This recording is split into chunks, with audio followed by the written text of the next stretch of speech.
प्रवासी भारतीय दिवस सफाई कार्यक्रम अनुष्ठित। भारतीय जनता पार्टी वासुदेवपुर पक्षरु प्रवासी भारतीय दिवस सफाई कार्यक्रम वासुदेवपुर रे पालन हो जाइछे। एही अवसर में वासुदेवपुर गोष्ठी स्वास्थ्य केन्द्र और वासुदेवपुर ब्लॉक परिसर में बीजेपी कार्यकर्ता माने सेमानक पक्षरु सफाई कार्यक्रम करिथिबा देखिबाकु मिलिछे। विधानसभा नेता बाणी कल्याण महांती नेतृत्व में डॉक्टर प्रताप कुमार नायक, मधुसूदन पाढ़ी, परेश साहू, निर्मल पंडा, आशुतोष सामल, लिंकन दलाई, अमर दास, विजय माझी, जगबंधु मल्लिक, मानस नायक, विद्याधर बेहेरा, बंशीधर विश्वाल, राजाराम नायक, रमेश घड़ाई प्रमुख उपस्थित रही।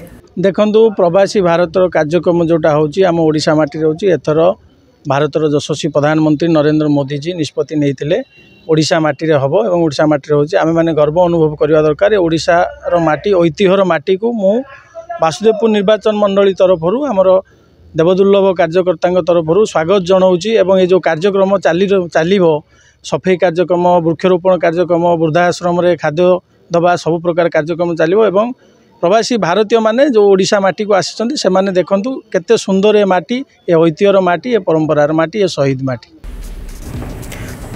भद्रकरू प्रताप कुमार पाढ़ी रिपोर्ट, खबर टुडे।